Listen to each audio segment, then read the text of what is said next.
Hey, today we're gonna take a look at my Focal Shape 65 monitors. I've had a few viewers asking about them, so I figured it was about time that I give my honest opinion. Stick around until the end of the video, because then I'll explain why I installed them upside down. 2 years ago, after I got rid of the KRK Rocket 103G Force, I was in need of a new pair of studio monitors. I went to a store that sold studio monitors, and I got to listen to a whole bunch of different options. Out of all the monitors I heard over there, these Focal Shapes had the most realistic sound to them, and they were the best to my liking. Well, there was also a pair of Neumann KH420s in the shop, but those will set you back about 10,000 euros for a pair, so these Focal Shapes were a more realistic option for me.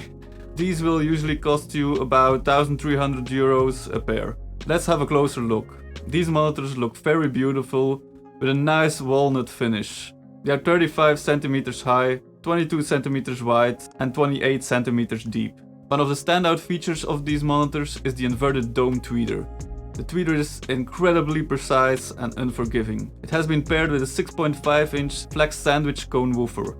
These are both designed and made by Focal themselves in their factory in France. The tweeter and woofer both have their separate Class AB amplifiers, 25 watts for the tweeter and 80 watts for the woofer.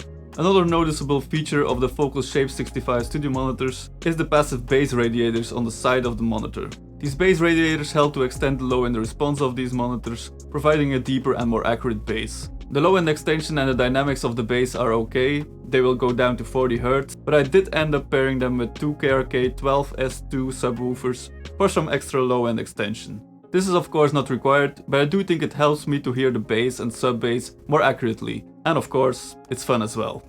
On the back of the monitor there are some knobs to adjust the bass, low mids and the high frequencies to your taste. There's also a high pass function. I personally don't really use the knobs on the back. I use a software called Sonarworks to do some room correction, and I also use that to apply a house curve. You'll notice that there's no volume knob. These monitors run all the way open, so you'll need to use the volume knob on your audio interface or monitor controller to manage the volume. Even though these run all the way open, there's no audible noise or hiss coming from them, so that's pretty great. To connect these monitors you can use either XLR or RCA. One thing I love about these monitors is how analytical they are. They will easily reveal any issue in a mix. This can be a bit of a pain when listening to some music that I really like but hasn't been mixed that well, or when listening to some of my older mixes. But this is also great because it helps me make sure that everything is sounding the way it should in a mix. And even though these monitors are very analytical, they're also still fun and lively to listen to.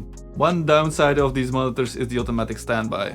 I love that these monitors go in automatic standby after 30 minutes of inactivity, but it often takes an increase in volume to let these monitors turn on again. I just wish this was a little more sensitive and I didn't have to crank the volume every time I wanted to turn them on again.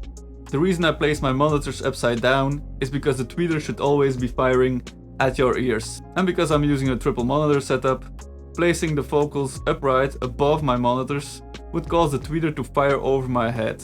This would not be great for the high frequency representation. In case of these monitors, placing them upside down has no negative side effects, so that seemed like the best option to do.